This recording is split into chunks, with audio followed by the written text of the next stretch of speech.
जब अमावस्या सोमवार को पड़ती है तो उसे सोमवती अमावस्या कहते हैं।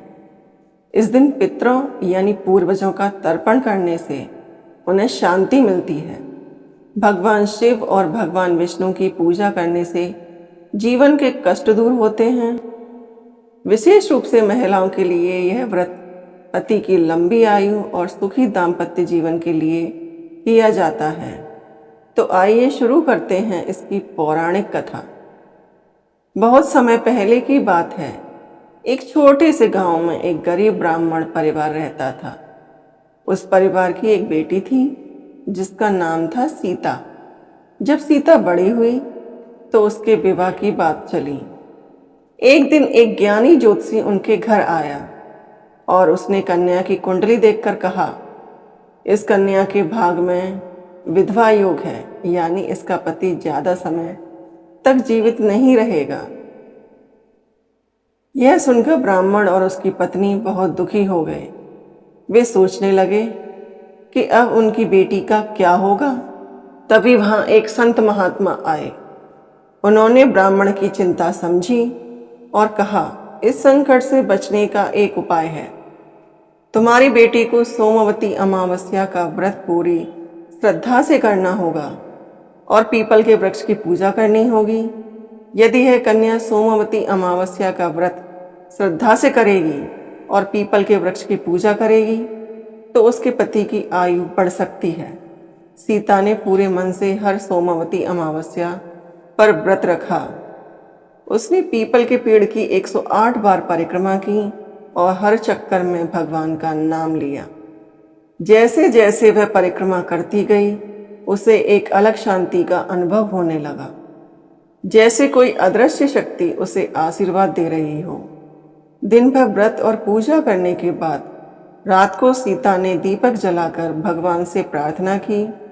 उसी रात उसे सपना आया कि उसके पितृ खुश होकर उसे आशीर्वाद दे रहे थे। कुछ ही समय बाद उसके जीवन की सारी परेशानियां दूर होने लगी। घर में सुख शांति आ गई। तब उसे समझ आया कि सोमवती अमावस्या केवल एक व्रत नहीं बल्कि आस्था और विश्वास की शक्ति है। कुछ समय बाद उसका विवाह हुआ और आश्चर्य, उसका पति दीर्घायु हुआ और उनका जीवन सुख समृद्धि से भर गया। तभी से यह मान्यता है कि सोमवती अमावस्या का व्रत विशेष रूप से सुहाग और सुख समृद्धि के लिए अत्यंत फलदायी होता है। सोमवती अमावस्या में क्या करें?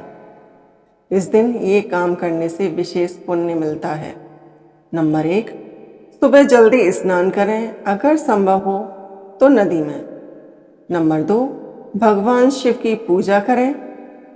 नंबर 3, पीपल के पेड़ की पूजा और 108 बार परिक्रमा करें। नंबर 4, दीपक जलाएं और जल अर्पित करें। नंबर 5, पितरों के लिए तर्पण करें।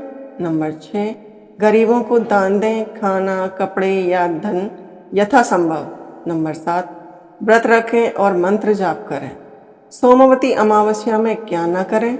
इस दिन इन कामों से बचना चाहिए। नंबर 1, झूठ बोलना या किसी को दुख देना। नंबर 2, मांस, शराब और तामसिक भोजन करना। नंबर 3, पेड़ पौधों को नुकसान पहुंचाना, खासकर पीपल का वृक्ष। नंबर 4, बड़ों का अपमान करना। नंबर 5, नकारात्मक सोच और क्रोध। सच्चे मन और श्रद्धा से किया गया हर व्रत जीवन बदल सकता है। सोमवती अमावस्या हमें अपने पितरों, प्रकृति और भगवान से जुड़ने का अवसर देती है। इस कथा से हमें यह शिक्षा मिलती है कि सच्ची श्रद्धा और विश्वास से बड़ी बाधा भी दूर हो सकती है। व्रत और पूजा केवल कर्म नहीं बल्कि आस्था की शक्ति है। अच्छे कर्म और भक्ति से भाग्य भी बदला जा सकता है।